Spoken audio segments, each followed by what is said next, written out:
Welcome to my kitchen. તો આજે આપણે લેફ્ટ ઓવર રોટલીમાંથી રોટલી પીઝા બનાવીશું। તેની માટે મેં અહીં રોટલી લઈ લીધી છે અને તેની ઉપર ચીઝ સ્પ્રેડ કરી દઈશું અને તેની ઉપર બીજી રોટલી મૂકી દઈશું।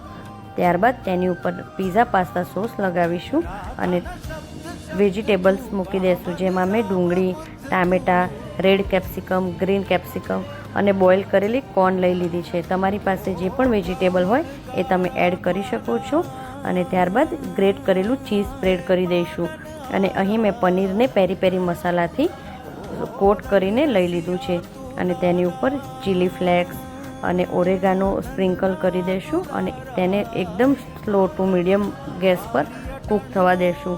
જો ગેસની ફ્લેમ વધારે હશે તો રોટલી આપણી દાજી જશે અને મેં સાઈડમાં કઢાઈમાં વાટકીમાં પાણી લઈને મૂકી દીધું છે, જેનાથી રોટલીનો બેઝ એકદમ ક્રિસ્પી અને ક્રન્ચી થઈ જાય। તો તમે પણ આ હેલ્ધી વર્ઝન પીઝાનું ઘરે ટ્રાય કરજો અને મને કમેન્ટમાં જણાવજો કે તમને મારી આ રેસીપી કેવી લાગી। તો આવજો, જય શ્રી કૃષ્ણ।